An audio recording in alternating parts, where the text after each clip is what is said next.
Thank you everyone for joining us today for a wonderful topic, design trends for 2023, benefits of enhancing shared spaces and tips for successfully working on with a design team. This is a great topic for a webinar. I say this a lot, buildings, lobbies and hallways really set the tone for a building. A lobby is a first impression. So this is definitely a topic that I'm excited to cover tonight. And I want to introduce our two wonderful speakers that are joining us tonight. First off, I have Amanda Thompson, who with more than 18 years of design industry experience, which includes working in roles at the SFA Design in California and MGM Resorts in International Design Group in Las Vegas. Amanda Thompson brings her dedication to creating unique and innovative design concepts to Aline Studios, where she is a founding partner. And then we also have the lovely Marilyn Sygrove. Marilyn began her career in interior design, working for New York City's top hospitality design firms.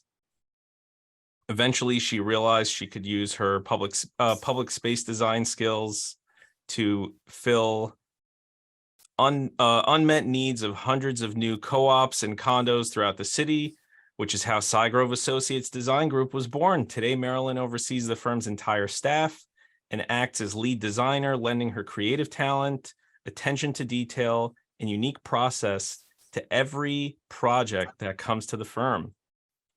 And then for myself, I'm Gil Maman. I'm Vice President of Business Development at AKAM. And yeah, I think we can get started. So just a brief overview of today's agenda. We have 2023 design trends, reasons to consider enhancing your common spaces, the board design relationship tips and best practices, and then case study examples. And then we're going to have a Q&A box actually at the bottom of your screen. So if you have any questions, feel free to ask them, and we'll try to get to as many as possible. We'll definitely answer all of them, whether or not we cover it in the session. And so, yeah, let's get started. So just a brief intro to design. What are some things that we're seeing in 2023 when it comes to color schemes, patterns, minimalism, how to warm up spaces with little to no furniture, and then repurposing and enhancing common spaces. I guess, Marilyn, if you want to get us started. Okay, well, let's see. So in the last 40 years, since I started my business in 1982, I've obviously seen a tremendous amount of changes over these trends. Some are tremendous changes from so long ago, but from year to year, it's actually a little bit less, I would say, less extreme. I'll give you a crazy example. So for right now, the color of the year is magenta. I don't know a building that would even consider the color magenta unless it was in a very small, isolated, something easily replaceable area. So I think that's an important thing. I think gray has been very popular. I'm now finding that it's going towards back to beige. Beige was very big a number of years ago. So everything is really cyclical. And our approach to color schemes in particular is we look at the building, we look at a building holistically. So if there are existing colors, we may want from the facade of a building, for example, if it's a landmark building and they have to use certain exterior colors, we like to reference those colors inside. So it's not just necessarily a trend, but it's a per building purview. On things such as minimalism. I think COVID, kind of forced us into a certain amount of minimalism with lack of seating, social distancing, healthy distancing. So the things that we would look at in terms of creating spaces that are warm and inviting and interesting is some type of a feature wall. And that feature wall could be anything from a living wall, which has greenery and plants. It could be anything from a very large commanding painting.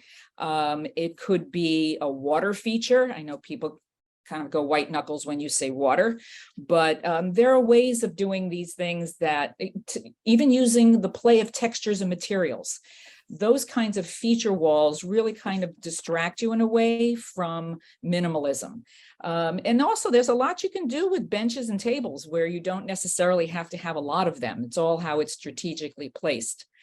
So I don't want to monopolize this. And Amanda, if you have anything you want to jump in on. Yeah, please. No, oh, sorry, Gil. No, please jump in there. Yeah. Yeah. I think you touched on a lot there, Marilyn. I think, especially with what we do and our focus, I think we really have to be careful with trends in our spaces and in these buildings. These renovations are not done very often, obviously. These are 15, 20, 25-year projects. So you really want to focus on a timeless design. And like Marilyn mentioned, taking cues from the building, the architecture, the neighborhood, and really just what people in the building are wanting. And then if you want to incorporate some of those trending design elements, you can do that in small ways that can later be changed out as those trends change. But I'm kind of seeing this year as kind of the year of vitality and wellness, right? We went through the COVID lockdown. I think many people want to shift back, they're shifting back into being active and gathering together, being present in the moments. And people are paying more attention to their mental health and what affects it. And one of those things is our surroundings. So I think exactly like Marilyn said, everything in design is cyclical. So out are the grays and the cool tones that like dominated the landscape for the last few years. We're really seeing that shift towards warmer, more welcoming color palettes, the use of natural textures, and just really organic colors. I think green's going to be kind of a big thing this year, even though magenta was the color of the year, because I think this is just kind of coming from a sense and desire to kind of reconnect to nature and kind of ground ourselves back in society after these challenging few years. But I think there's also, when it comes to like reimagining and repurposing amenities and common spaces, I think that was a big one, right? When we had all the COVID restrictions coming out, amenity spaces shut down, furniture was gathered up in lobbies and locked away. And now, again, we're starting to reemerge. And I think the idea of making our amenity spaces more like flex spaces that can react and adapt to different needs and uses. So that way, we've got furniture that's modular and movable partitions to separate or open up a space. I feel like space in New York City is such a premium that, we should design and expect our spaces to multitask the way we do every day. So I think you're going to see a lot of that, where you've got kind of some co-working spaces or ways you can divide up a lounge to maybe host 2 parties at once instead of 1. Things like that we're seeing kind of really come forward. Okay. Excellent. So yeah, one of the things, a few of the things that we wanted to talk about is reasons to consider implementing new designs, aesthetic enhancements, competitive landscape perspective, as far as, if you're a older, pre-war building, for example, how do you try to stay competitive with newer construction buildings, still have that not curb appeal, but like, I guess, the interior lobby appeal, and still attract, newer residents who are looking at everything. So yeah, I guess if you guys could just, I'd love to jump in on that one. Please. I think what we're talking about is all of these new high rises, condominiums that go up and spend a gazillion dollars, not only on their public spaces, but also on their branding. And I think that having worked so many years with buildings and having even done some of my own work twice, because I've been in it for such a long time, it's a matter of competing with new construction. And how do existing buildings compete with new construction, whether they're pre-war or 70s buildings? They're still competing with something that has really got a lot of power behind it. And so one of our focuses is really thinking about how do we rebrand this building in a classic, timeless way, even if it is a modern design. And that's essential. It's really essential. I mean, it happens right from your awning, your typeface on your awning, the color of your awning, the shape of your awning. It starts if you have planters in the front of your building, if you have old doors.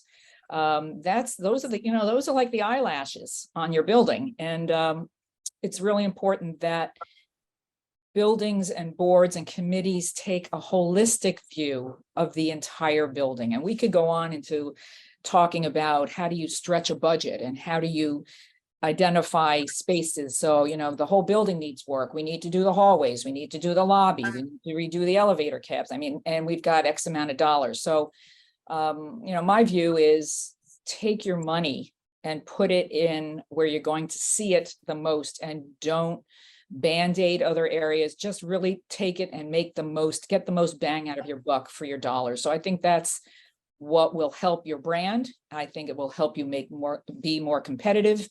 And I just think it works. Yeah, I totally agree with that. I think branding is something that we're doing more and more often with our projects. And that comes down to we're redesigning logos, and like Marilyn mentioned, the typeface in the signage, carrying that through the whole signage package throughout the building, really creating a story and an experience. I mean, that's what designers do, right? We create this experience that you walk into, and it evokes feelings and emotions. And so I think that when you have a rundown building, and these spaces are so overlooked and very undervalued, and they really do make big impressions. And the whole reason we're doing this is to raise the value for unit owners, attract prospective buyers. We're, like she said, here to make your building more competitive in the market, and to take something that has just been overlooked for a long time and not do it properly, I agree, is a very big mistake. And so if you're going to do it right, and really just take the time to consider all of those spaces that have just probably not been thought about for a long time. What's interesting is I think over COVID, I noticed that people were working from home, and all of a sudden they saw things that they never saw before, whether it was in their apartment and on their way in and out of the building. And we got an extraordinary amount of phone calls, because I think people, exactly what Amanda says, they've recognized this doesn't feel good, that doesn't look right, and they recognize that, and they've urged their boards to say, hey, we're not competitive. We need desperately. So yeah, absolutely. The next question I wanted to get into was regarding sustainability and energy efficiency. I wanted to bring up a question as far as LED lighting. When I think of LED lighting, I think of just something that's very white and sterile and bland. And actually, one other question that came up in our chat box was someone asked if we could talk about environmental considerations with regards to repurposing and reusing materials, and then energy conservation. So I guess in the same vein, if I could just hear from each of you about just LED lighting, how you take that concept and warm it up and make it more appealing and inviting for for the interiors that you guys design. I don't know, Amanda, you want to take this one first? Sure. Yeah, I think that's a real common misconception about LEDs, is that them being very cold and antiseptic, kind of medical feeling almost, if you will. And they can be if you don't select the right color temperature. And it's really going to come down to choosing an LED. So 2700 Kelvin's like an incandescent light bulb. So choosing a color temperature in your LED to something a little bit similar, maybe 3000 Kelvin, where it's going to still render the colors well, but still feel warm and inviting. Once you start going really high in those Kelvin numbers, you start to get more and more white and blue light, and you start getting that cold feeling from those lights. So when we're doing projects, we actually do a mock-up of the lighting and bring different color temperature light bulbs, different wattages. We test them out, make sure the finishes look the best and what feels the best before we purchase the light bulbs for the whole building. So we want to have those kind of checks and balances so that it's feeling good. And I think that prospective buyers are beginning to kind of expect certain energy efficiency things and water and recycling and, well-maintained HVAC and double glazed windows in your lobby so you're not freezing. There's all of these elements that people are really starting to key into, I think, and I'm really excited about it because it's been something that's been important and very dear to my heart for a long time. So trying to source, as designers, source more materials that, are better for our environment. You've got antimicrobial materials. So, thinking about the finish on the hardware, it can actually be antimicrobial, and fabrics or type 2 wall covering that's vinyl free. So there's more and more resources out there, the supply chain thing, all of these things that we need to really take a look at and really look at the building. When you talked about what could be reused, I think that's important. I always like to kind of start there. Is there anything that's salvageable that we can work with? Maybe we paint it and maybe we give it a polish and a buff and see what we can start with first. Anybody can gut a space and rebuild. Well, not anybody, I guess, but I think it takes a certain level of skill to come in and kind of see, start with what you're working with and how can you enhance it and change it enough to make it look great and work within your budget. So there's all kinds of ways that you can really kind of clue into that sustainability effort. And I'm just excited that more and more people are kind of getting on board with that. And from our perspective, we've actually have started designing light fixtures that are more energy efficient than a typical LED light bulb. Absolutely. So for example, we're using light boards, which are an actual board that can be replaced over time, but it lasts a lot longer. We do have the opportunity to, in these custom fixtures, which because we use hospitality resources, we can get them at very, very competitive pricing. And most buildings are doing a certain amount of quantity that will drive the price down. But we have the capability of doing, for example, to save a tremendous amount of money on your Con Ed bill by doing occupancy sensors. So occupancy sensors means that there is always light in your hallways, always. But when an elevator door opens, your apartment door opens, the stairwell door opens, the light goes on. So at the times of the evening between, 11 o'clock at night and 4 in the morning or 5 in the morning, there is no reason on this earth that you need to have lights on full blast. So we have found that just by doing occupancy sensors, that buildings are saving a lot of money going forward for the next number of years. The other thing about sustainability, we in particular happen to like 80% wool, 20% nylon product rather than just nylon. And nylon is 100%, if it's 100% nylon, it's petroleum product. And you know where gas prices are. So nylon is not that much less expensive these days than doing a wool, 80-20 wool Axminster carpet. So there isn't a tremendous amount of cost difference, but there is a tremendous amount of feeling of how it feels. It feels more residential, less like an office. It's less hard underfoot. You have much more versatility in color and in pattern. Mm-hmm. Plus, you think about it, the sheep eat grass, they get shorn, they keep eating the grass and they get shorn. So there is this natural organic process that's actually coming into your building. And wool is the most environmentally friendly carpet product out on the market. So those are two specific areas that we're really focusing on right now. Wow, amazing. Did not know that. Okay, great. I think, Gian, I think we can hop to the next slide. So this is actually something I know we could have a whole webinar just on this topic, how design studios work with boards and buildings to achieve their vision, the planning phase, setting realistic budget and timeline expectations for the scope of work requested. I guess, yeah, if you could, each of you, without getting into, trade secrets, anything too nitty gritty, but just what is your process when you start a new project? You want to start, Marilyn? You want me to?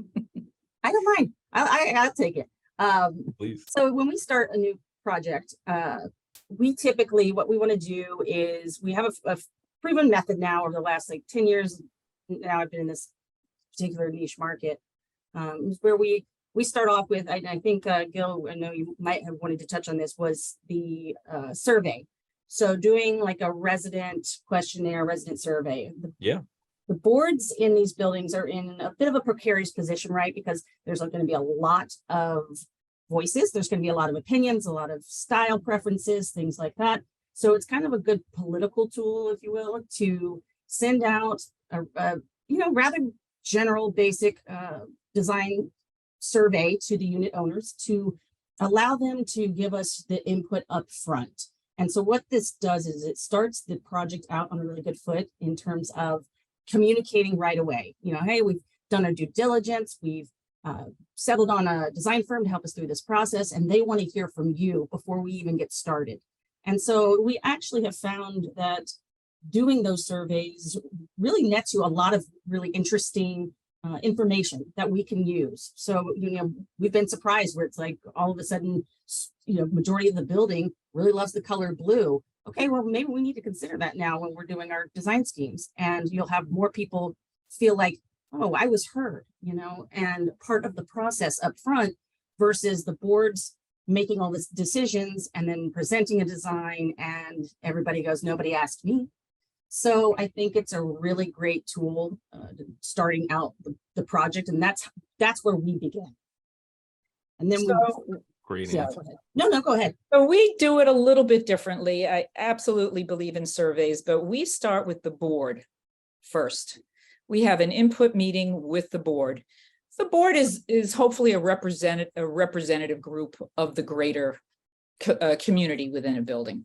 So we start with the board and we'll draft a survey and we'll submit it to the board and work with them on the survey. And clearly we don't address in the survey budget numbers, but we do talk about aesthetics. We talk about preferences. We talk about what needs to be fixed. Do we have enough seating? Is the seating, do we want more? Do we want less? Is it just right? We talk about, do we need more package space? Is the doorman in the right place? So we talk about not only aesthetics, but also functional needs. And those come for that input meeting. We will then turn that into a survey. And generally the survey is pretty much in line, I have found over the years, pretty much in line with what the board tells us, because the board is also speaking to everyone in the building continually and hearing everything in the building. So yes, I think the tool of reaching out to everyone is absolutely, and everyone should be heard, no question about it. I know we actually leave a little bit of a space and invite people to write comments. We do the same. Some do that. And then I've also read comments like, it's fine the way it is. I don't want my maintenance to go up. So you really get a whole spectrum of comments. And but we really rely heavily on the board and find that they are really generally good spokesmen and for the project, and that the survey generally does follow suit. Amazing. And just to build off of that, at what stage of a project do you get the board involved in, or the lobby design committee, depending on the building? And what's the right amount of involvement from them? Again, not to get too nitty gritty and into your processes and anything proprietary here, but yeah, if you guys, I think they need to be engaged right up front. I mean, that's who our kind of main connection is going to be with throughout the project. And if boards do elect to do committees, I would really encourage that they have some decision makers on that committee and empower that committee to make decisions, because sometimes we've experienced committee being very separate. They'll go through the design process. Board isn't crazy about it, and we're kind of starting over. So just kind of really trying to streamline that process, coming into it, knowing what they're looking for, what are their scope items that they're looking to address, having a realistic budget, understanding what you can afford, and then letting us help you prioritize those items to get the best return on investment and where to apply that money. But I think they should definitely be engaged the whole way through. And so that's kind of one of our things is, these projects could take a long time.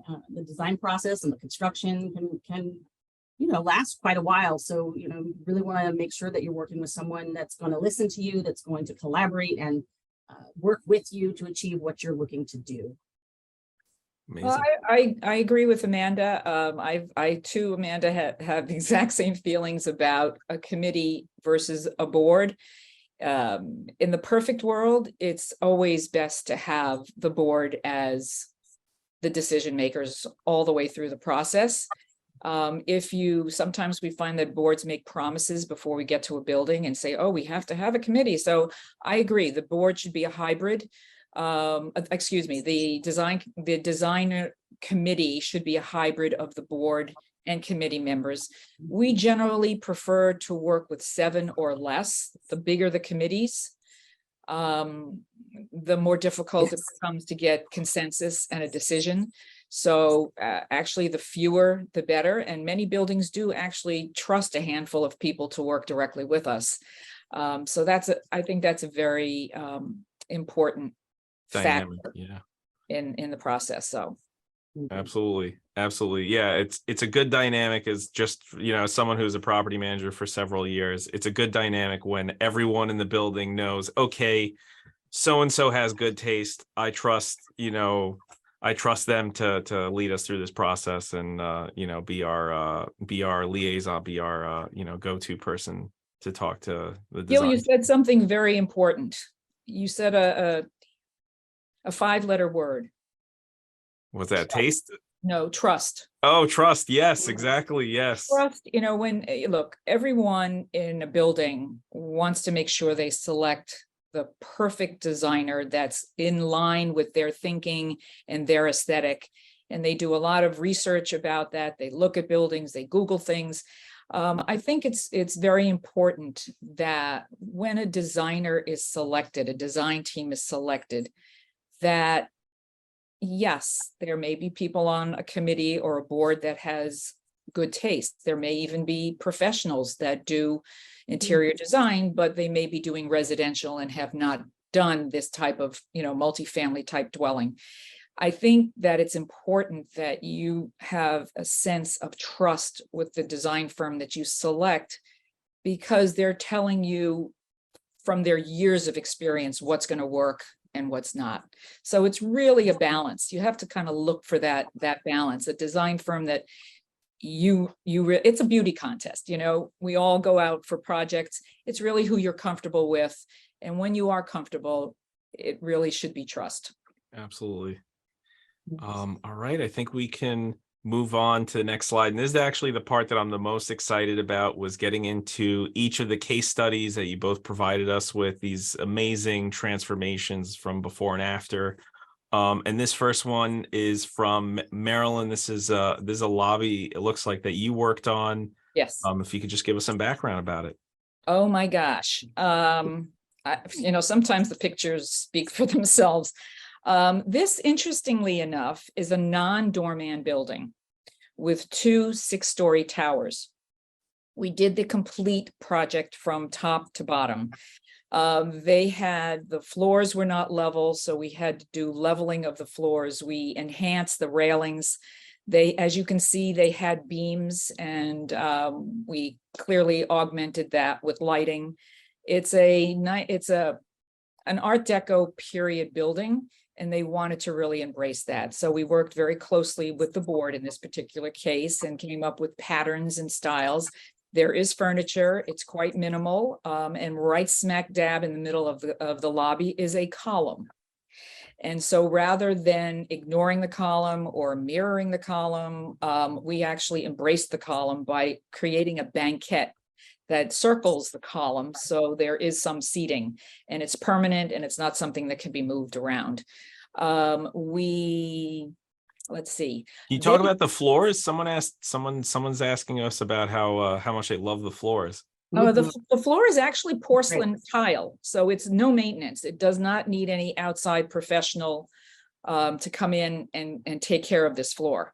So, and you know what, I have to tell you, having done this for so many years, and I remember the products, and Amanda alluded to this, the products and materials that we had to work with 40 years ago 30 years ago, 20 years ago, is so dramatically different. I can't even begin to tell you. And this is a perfect example. And there is a mixture. So for example, there's a fireplace in the foreground.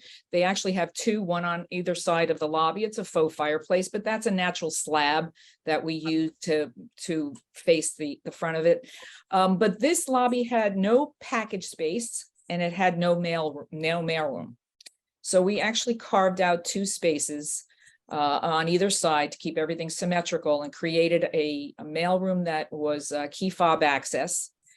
A package room that was key fob access and a mail room that also had lockers. So it really solved all of their problems and aesthetically gave them something that apartments are selling for a lot more than they did from the before picture. Amazing. Yeah, it's very nice. All right, I think we can move on to the next one. And this was a lobby update from Amanda's firm. And yeah, Amanda, if you could just walk us through this. And I have a question about this one. I love the doorman station. And I was going to ask about, how you balance form and function in cases like this. So, yeah. That's a great question. And that was the driving factor of this project. It was the age of Amazon, as I call it, with what are we going to do with all these packages? And then the function of this lobby was just abysmal because the doorman was actually standing right in the door with no actual real station. He's just kind of perched on a ledge there. We had a sunken living room that nobody went in and used. And then we had a bunch of unused space up behind that railing. And so what we did is it raised the floor, the sunken area. We expanded and created a very large package closet that came all the way out to that railing, and we repositioned and gave him a proper concierge desk at the right by some new custom doors that we designed. So even though the lobby got smaller in ways, it's much more efficient and gives everything a place, if you will. So you have a seating area, you've got the doorman station, you've got the packages secured and hidden away. And then what we did is wherever we could, we raised the ceiling because we were also raising the floor and already had not very high ceilings. So by creating that light cove you see there with the chandeliers in it and lighting it, trying to give a feeling of ceiling height in the space and lightness and brightness, so that even though we're kind of coming in and closing in, we create the illusion that we still have some of that height. And those floors are actually quartz. So again, another great product that's come out. I grew up in this industry. My mother's a designer. This has been my whole life. So I've, like Marilyn, have seen the evolution of these products. And it's so much easier now to do the work we're doing and achieving such good, rich looking design with materials that are hospitality grade that are really going to last and be maintenance friendly. Because at the end of the day, the space can look great, but if it doesn't function, it's not going to work. And if it doesn't maintain, it's going to look bad very quickly. So all of those have to be considered when doing common space renovations. Absolutely. And on that same point, someone asked in the Q&A portion, which tile is more durable, either marble or porcelain? Porcelain. That's a good question. Porcelain is, why I love about stone is the fact that it can be brought back to life many times. So there are things like terrazzo, such a classic material that I feel like is kind of the end all be all. Terrazzo is hard living, and you can really bring that back to life with a good diamondizing and repolishing, hone and polish, and bring that back to life. And sometimes, bring the character back that was original in the building. So you want to look at the materials that you're starting with and what are you changing to, if you're taking out real stone and putting in porcelain, some people see that as a bit of a downgrade. I think that's a little misconception now that the materials are looking better and better, but I think there's kind of a case for all of them, if you ask me. Got it. Amazing. And just one last question on this one. Someone asked, where are the packages? So I guess in this lobby, in this after, where would the packages be? Is that what those two handles are? Those two handles there, they open up and it's an entire, there's cold storage in there. All of the shelving actually matches the wood tone. So when it's open to the lobby, it still looks nice inside. There's actually another side door around the way where the packages can be loaded in. so that's more out of the way when they're being loaded or picked up. So we had dual access to this space, and it's a rather large, nice package storage now. Amazing.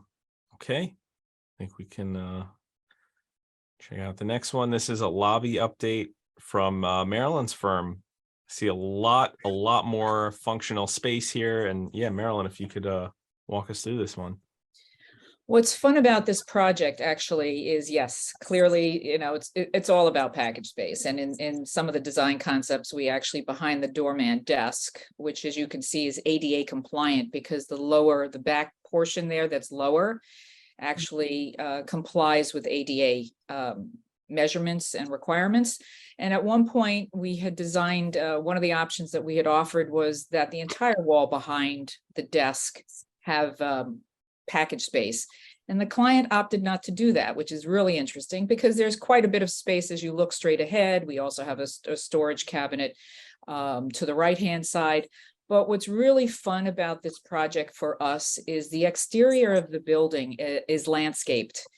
And they have the most unusual trees. They're called American redbud. And they're mature. So they have a bark that is substantial, I'd say about 8 inches in diameter. And every spring, these flowers bloom from the bark, not from branches, but actually from the bark. People stop and take photographs of this building, of these trees. And so what we did here is we found flowers, and in order to give this building a sense of place as to where it is, I mean, you know, we can design lobbies that could be anywhere, but because of these unique trees that they have in the front of the building, we chose, instead of doing artwork, we chose to do a display of flowers, which speaks to the uniqueness of their landscaping in front of the building. So it was great, a lot of fun. Absolutely. Okay. This is another one from Amanda's firm, and I actually had a question about this. What are just because in that before picture, it's just such a perfect paradigm of the building with the too many Amazon packages, too many, whatever it is, Fresh Direct, Uber Eats, whatever, piled on top of each other. And and then in the second photo where you found a clever way to make that disappear. So I wanted to ask you about what are the creative ways that you use to get rid of that eyesore. Yeah, the before picture was really helpful, I think. It's dangerously piled high packages. And this actually harkens back to the whole branding discussion that we had, because this was actually an old Mitchell Lama building in Brooklyn Heights. And that area is just blown up in terms of property values. And, they really keyed into the fact that they needed to really do an update and get competitive in that market. And again, I think what we do really requires a lot of creative thinking, because we want to come in and we want to look at the space that they have. Right behind that brick wall that you see on the left was actually a very oversized, inefficient mailroom. And it's like, we don't need to be hosting dances in the mailroom.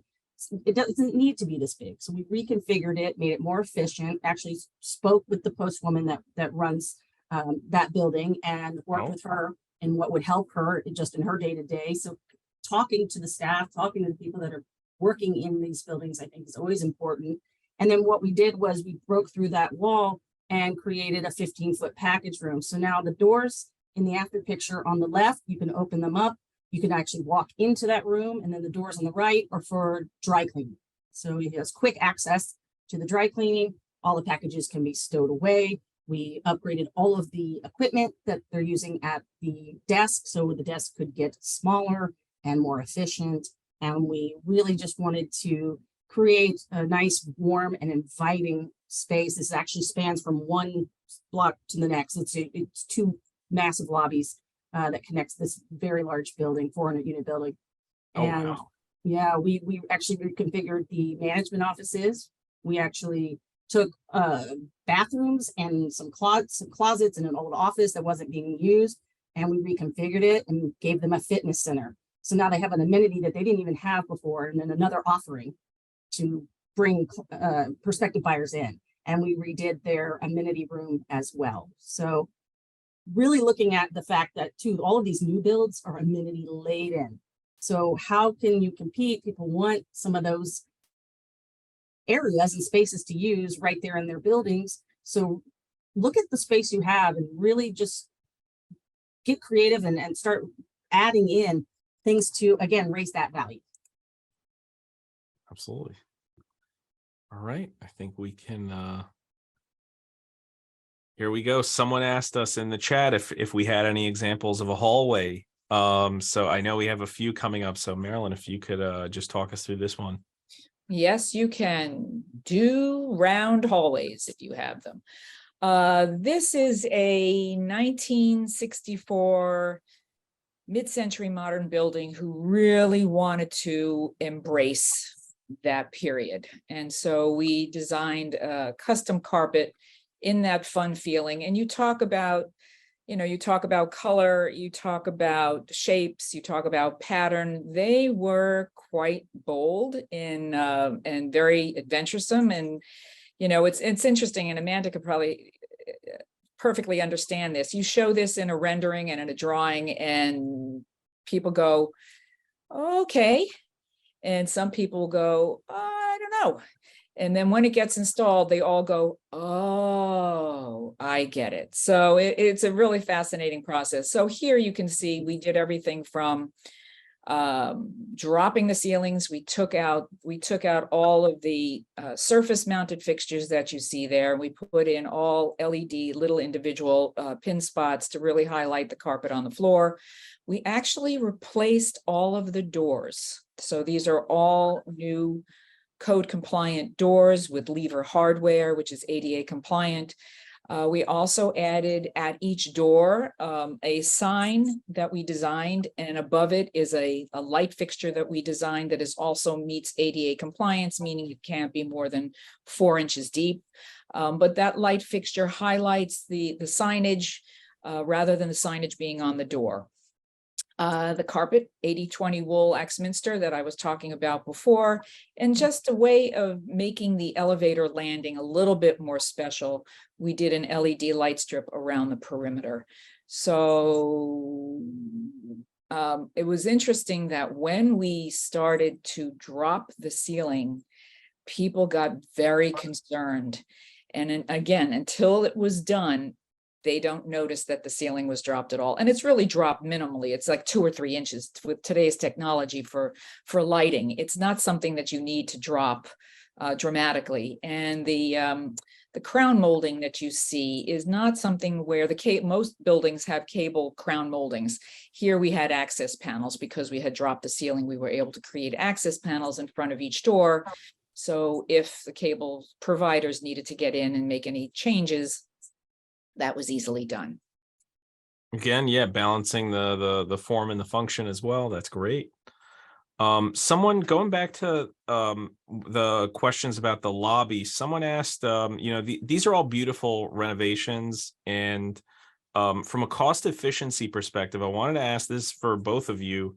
What are some ways that from a cost efficiency perspective that you could describe a way that you could cut back on the total spend for a building that has a tight budget? Just any areas or any ways, substitutes that, things that you guys both do that, a building could implement if they wanted to upgrade, but they have a tight budget. If I may, I'll just jump in. I think please. to the point of really going in and evaluating if there is anything that can be saved and refreshed and refurbished. I think that's going to be probably the number one cost savings advice that I would be able to give. I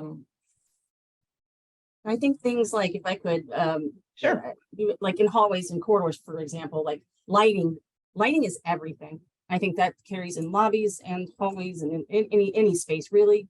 If a space is poorly lit, then it's going to not feel great, right? And it's going to look dingier and more run down than it is.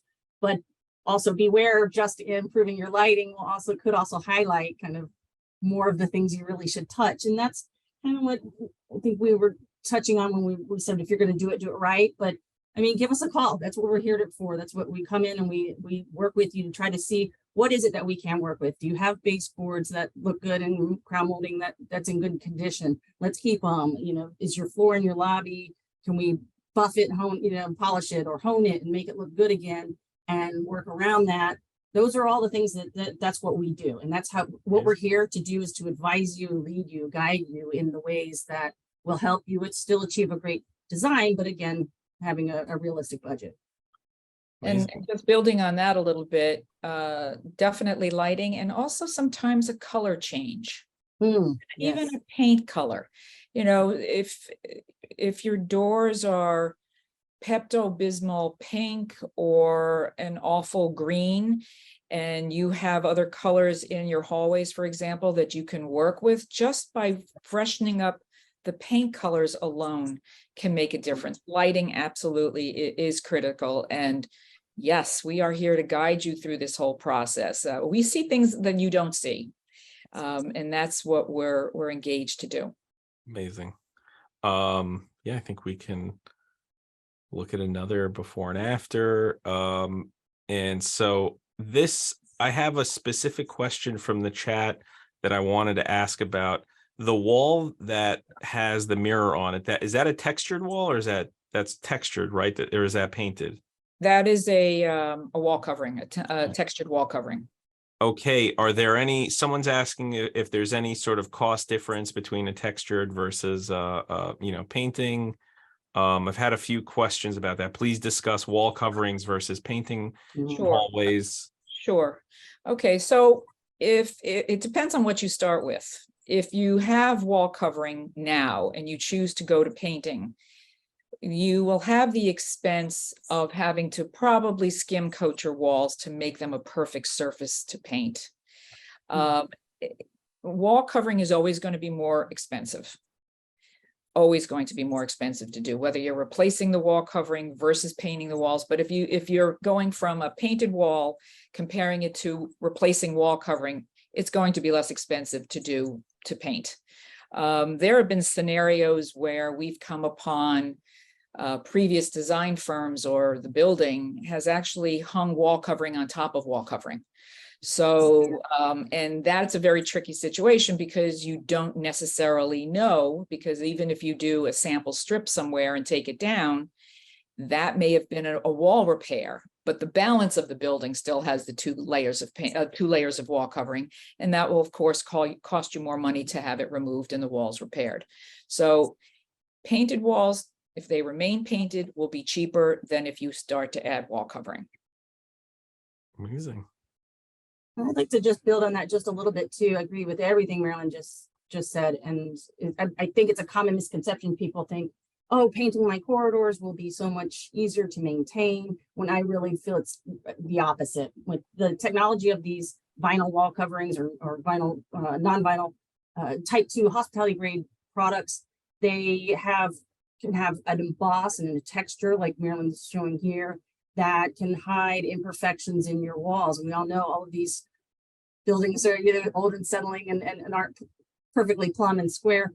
So things like picking the right texture, a wall covering that has some depth and movement to it, highs and lows, can really create a richness in the environment that you just can't get with a flat paint. And then if you think of painted surfaces and you're touching it as you're passing through a hallway, little nicks, grease stains, little kids' hands, people aren't touching that up. And then when you do touch it up, you see the touch ups, you really need paint break to break. How often is your maintenance staff really going to be doing that? These wall coverings are wipeable, cleanable, some bleach, you can use bleach on them. So the technology is there for the maintenance down the road. Your corridor is going to look better longer, and you're just going to get a richer outcome than you can with paint. And to build on that a little bit further, if you have wall covering now and you go to paint, it may appear to be a downgrade. I also urge our clients to know who their neighbors are, know what's going on around them. If people are coming to look at apartments for sale in your building, and you have painted walls, and 6 other buildings adjacent to you have luxurious wall covering and textures, you're not going to look as valuable. And I think that's an important thing, is you really need to know your neighborhood. You need to know who your competitors are in the marketplace, and all of these decisions contribute to your brand. Amazing. All right. And here we have another hallway, this time from Aline Studio. So Amanda, take it away. This is one of our favorite projects right now. We're actually just completing phase 1, which was the corridor renovation. This is actually a very large building down in Palm Beach, Florida. So we were brought in to kind of just revamp the branding of the building. And I took cues from the exterior of the building, the original mosaic that was on the outside of the building, taking cues from the location. Obviously, my scheme was kind of sand and sea, if you will. And so they had very long corridors. One was 750 feet long on one side. So you're just like endlessly trudging. It's like 3 miles of carpet in total. So how to break it up, but not look too traditional with borders and breaks. So what we did is we created a carpet patterns, kind of like that water washing up on the on the sand and kind of meandering through the building to kind of lead you through, kind of visually break that up, and then using an existing element like these portals here, this architecture, we popped it with a paint color, and that makes it pop forward, and then you're visually breaking that up as you're going down the corridors. So getting rid of the traditional chair rail and not having the wall broken up so you get a sense of height. Just all the ways that we can, it's a corridor, right? We got to get creative to make a really good looking corridor, I feel like, because there's not a whole lot of elements to it. But I think if you look at them smartly, we applied trim on the doors, all the way down to the mechanisms, the door closers on the door. This was an old hotel that had converted to condo. So we really wanted to take advantage of the space that they had, and really highlight some of the beautiful details that did exist, what we could work with, but then just really bringing it up to speed. Amazing. Yeah, I want to cover a few more of these case studies and showcase your work. So there's another one. That's the same building. That's the elevator landing where I the see. corridors come where they meet. So the building has an original terrazzo floor in the lobby that they wanted to try to see if they could work with. And so instead of this, it was a fake terrazzo look tile that was just really failing at looking like terrazzo. So we actually brought in new terrazzo tiles upstairs with brass inlay. And instead of the architectural plate boring mirror there on the wall, taking that down, we actually used an embroidered woven wall covering that actually breathes, because you have humidity issues down in Florida. So you want something that is going to work with the environments. We used a woven wall covering that actually can breathe and expel the humidity, and it's actually mold and mildew resistant. Oh, wow. So using something like that, and this is actually embroidered, like more expensive wall covering in the elevator landing to really create a sense of arrival when you get off the elevator, and putting kind of your money there, and then flowing down the corridors. We did a more simple version of that wall covering. Amazing. And so you just touched on something, the practical, you mentioned the practicality of the type of wall covering that you chose. Someone asked this in the chat. He said, is it true that the noise level in a lobby can be reduced by installing wallpaper? Is that true? Is there anything to that? There are acoustical products out there that can help. You're not going to get probably what they're maybe looking for with just the wall covering. You're going to need other soft surfaces, especially like in a lobby, to try to kind of mitigate some of that sound. But there's acoustical sheetrock for the ceilings. You've got, acoustical paneling, like wood paneling that looks really cool, and it has an acoustical backer that can help dampen some of the sound. So you work that into the design. So there's ways to help mitigate some sound, but just wall covering alone, I don't think it's going to get you too far. Absolutely. All righty. I think we let's keep going here. Okay, there's another hallway. Yeah, I'll be quick. No, This it's one good. was a charming little Art Deco building. Had a great little lobby, and it felt like didn't need to change a whole lot to it. But you got upstairs, and this just really like took me back to my Vegas days. This was looking like some casino carpet. Just did not fit with the feeling and the level of the building. So we obviously got rid of that. We tried to really focus the details. It's not a very large, they're not very large corridors. But here we really focused on details like the lighting. This was a custom light fixture. We, like Marilyn alluded to, work all with our hospitality vendors, have those deep relationships from working with them for 20 plus years. And we actually were able to reinterpret this light to be more maintenance friendly. So it actually has like a top acrylic diffuser that can lift off in order to clean it or change components. It's all custom fluted polished metal, and that fluted detail was actually in the frieze in the lobby, the original plaster work. So we brought that detail up and included it into the light fixture, and now you've got just a little bit of glamour in the light fixtures, because I really feel those are the jewelry of the space. Updating that hardware, like with the ADA compliant levers, even the signage, we, instead of plexi, which really isn't period appropriate, we did metal signage, and then just taking advantage of some of the niches they have on the floors to just add a little bit of an accent, shallow console. They really liked having flowers in the corridor. So subtle ways, they're kind of a nice soft palette, but now it speaks to the black, whites, and grays that are going on in the lobby. And now it feels more cohesive. All righty. And yeah, this is another one that I was really looking forward to. There's the next three I'm actually really looking forward to covering here. This is a common area. So this is, Marilyn, if you could talk us through this one, what kind of space was this and how is this being used? So this is a lounge space, and clearly what's interesting about the original is the sofas that you see there are actually permanently affixed to the floor. So there was absolutely zero flexibility. So clearly one of the requirements was, this is a multi-purpose room. This is a room that we're going to have parties. We're going to do dinners. We're going to have cocktails. We're going to have any number of events, annual meetings. So we're going to need to be able to clear everything out. Mm-hmm. It had a spectacular view. As you can see, it actually overlooks the Hudson River to New Jersey. And we just did some fun lighting that gave it some feeling of movement.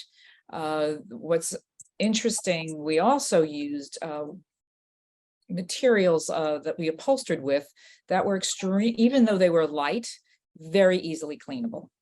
Which is actually refreshing, because often you see so many, the sofa's got to be dark because people are going to sit, they're going to spill, they're going to do this, they're going to do that. And so we encourage them to have trust and have faith. And we did do a mixture of some lighter color upholstery, and it was extremely well received. And it's just a very fresh room for them to relax in. Yeah, no, I love everything about this room, the art on the walls, the light fixtures, just everything was very tastefully done in this one. Yeah. The next one is, this ties into a bunch of the questions that we got. So this was just a mail room that you redesigned, it looks like, right? Correct.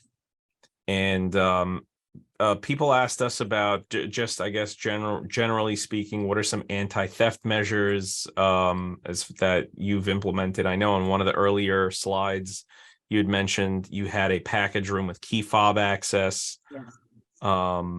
Anything else? What else should we know about mail rooms and this one in particular?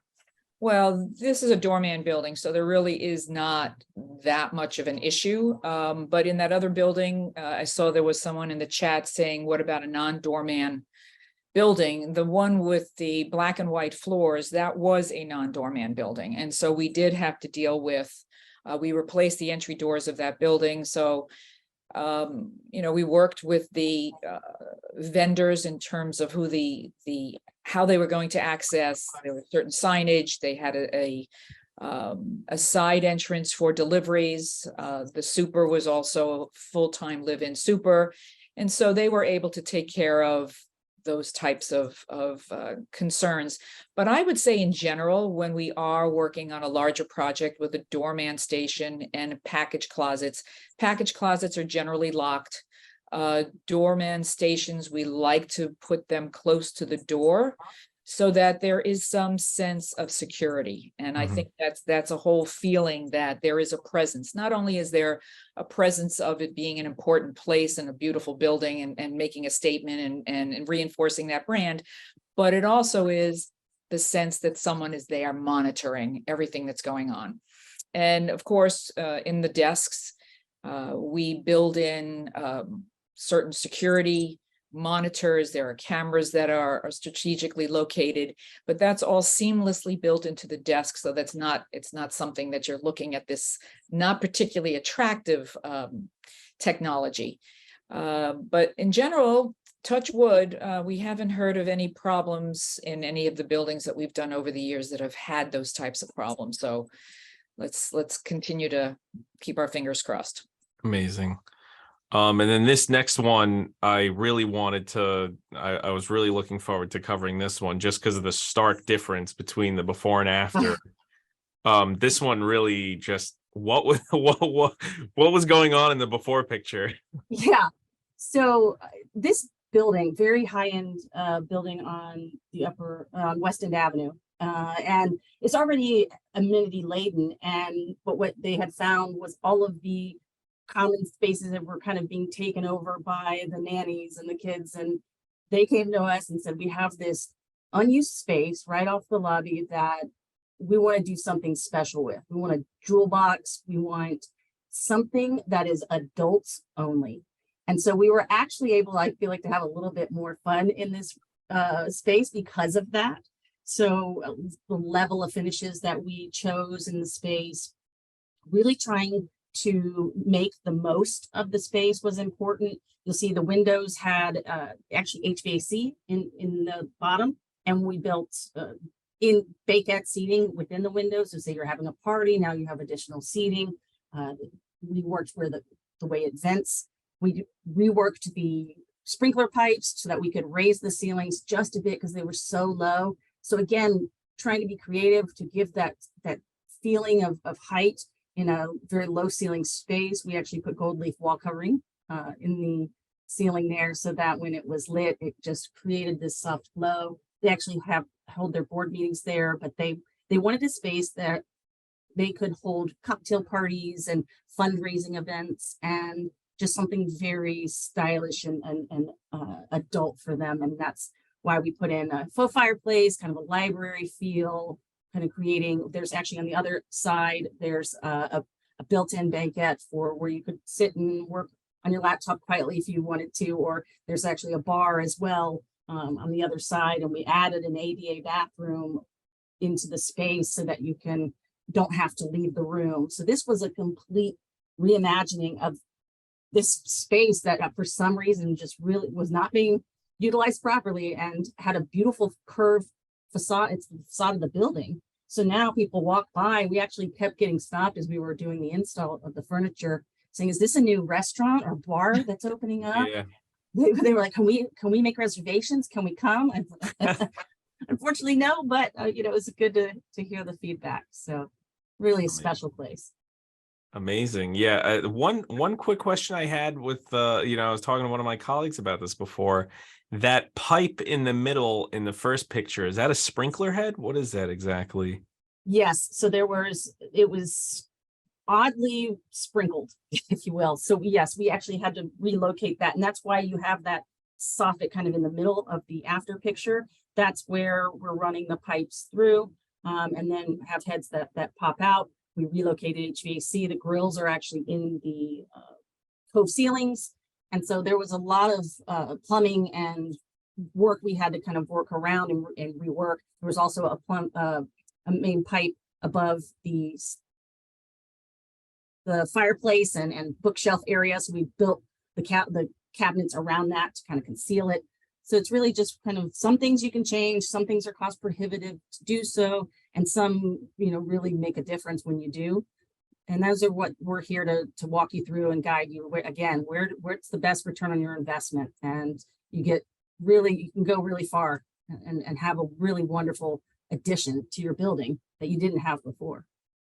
Amazing. Yeah. That was just my question, as far as just how much those building elements, those whatever it is, if it's a sprinkler head, if it's an electric conduit, how you deal with those types of interruptions and those types of, you know, elements that are just you know, will protrude and stick out and you know, relocating them, etc. Right. We've even worked with buildings who did complete electrical upgrades because they had old cloth wiring that was deteriorating. It was a fire hazard. And we actually worked with the engineers and told them where to run all of that conduit and created a soffitted coffered ceiling around it throughout their corridors in order to house all that work. So we can help you in a lot of ways. They actually had to stop because the way they were running the conduit just was willy-nilly. So we came in and said, wait, let's redo this and make it more purposeful, and we can hide it with architectural detail, and you get kind of the best of both worlds. You get your upgrade but you have it, you know, tastefully concealed. So Amazing. It really is a team. I mean, it's not just design. It's never just design. It really is a team effort. And there are contractors, outside professionals, consultants that really need to be brought together, generally with the designer as being the lead, because we have the greater vision. And as Amanda says, you know, just to let these things happen and we inherit them is not okay. So that type of guidance is essential, totally essential. mm-hmm. I did want to get through the Q&A. I know we have about 5 more minutes left. So I wanted to just knock out a few questions at once here. We're getting several questions about security, about the practicality of package rooms, as far as, you know, security issues for the front desk staff, all that.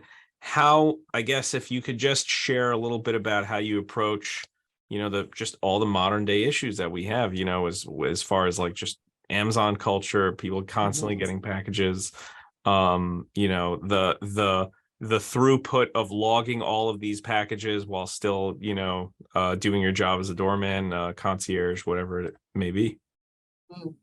I think that comes to the space planning. I think space planning obviously is going to be key.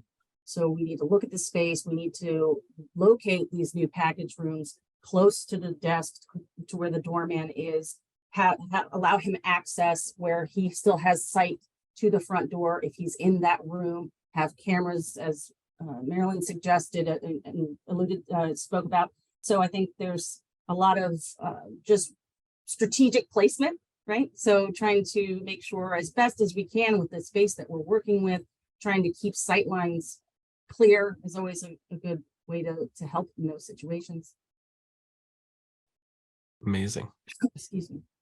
Yeah, I agree. Proximity, I think, is important when you have a single person manning your lobby doing so many activities, and then they do take a break, which is another thing that's important, and how that's handled with the building, whether there's some type of an alarm system, some type of notification that the doorman will be right back, so that they do have the lobby secured at times. Sometimes door staff will be relieved by a porter, so that there is always a presence there.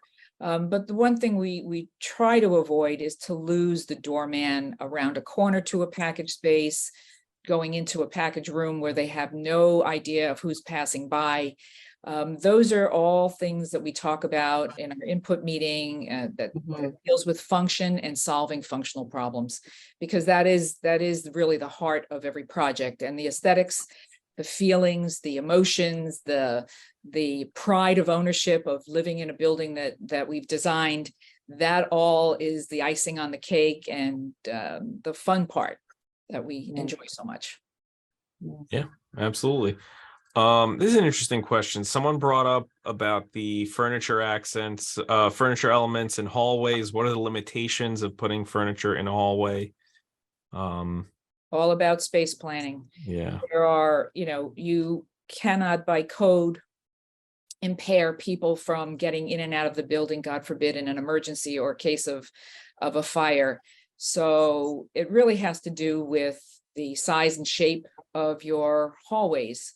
And if there is a large area, we've worked on large projects that have had elevator waiting areas the size of a studio apartment in New York City. And so therefore we have more flexibility in terms of the options that we can explore with regarding furniture. Most often the elevator areas are slightly larger than the hallways, and therefore we need to respect that space and make sure that there's adequate access in the event of an emergency. Mm-hmm.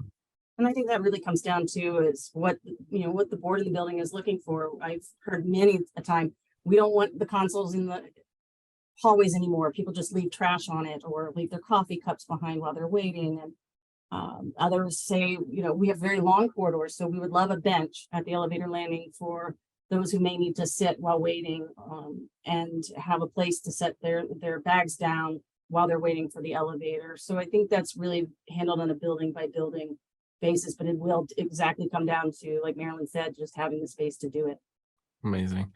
And I did want to wrap up on this last question. What are the areas where both of you operate? Someone asked if, does Aline do projects across the nation? And then also for you, Marilyn, where does Sygrove Associates, what are the territories where you operate?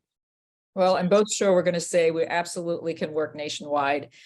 We've actually been working primarily in the New York metropolitan area, but we are expanding to other highly populated cities on the Eastern Seaboard. And it's all about trust, confidence, expertise, years of doing this type of work. And certainly our skills are transportable anywhere. So Yeah, all of the above. we both Amazing. can do it. Just like we're doing now with Zoom here, and having the technology has really made such a shift in what we do. I think, with the accessibility to meet this way can also really open up a lot of doors and locations and abilities in order to do this anywhere. Right. And there's also, travel, there's airplanes and trains and cars to get certain places. But also there's the way that we network into having local boots on the ground, which I think is essential. There needs to be on a weekly basis, someone on projects during construction that can represent the team, our team, the client's team, and be able to report firsthand, and whether that's one of my team that flies to a particular place, or whether we network through our industry and have trusted resources in every state of the union. Absolutely. Yep. We'll be in Florida next week working on our projects down there. So, I think we just flexible, and I've done this job in 7 different states in this country. So I have a lot of experience working across the nation. So yeah. Amazing.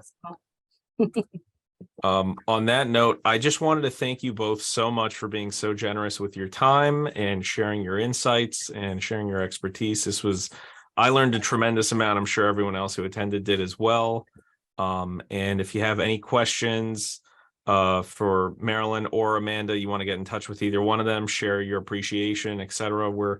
I think we provided all of their contact info in the original registration form, but if not, if you want to reach out to us and get it, that's okay too. And that's it. Thank you for having everyone us. a farewell. Thank you so much for thinking of us, and it was a fun evening, and nice seeing you, Amanda, and nice seeing you, Bill, and thank you. Thank you.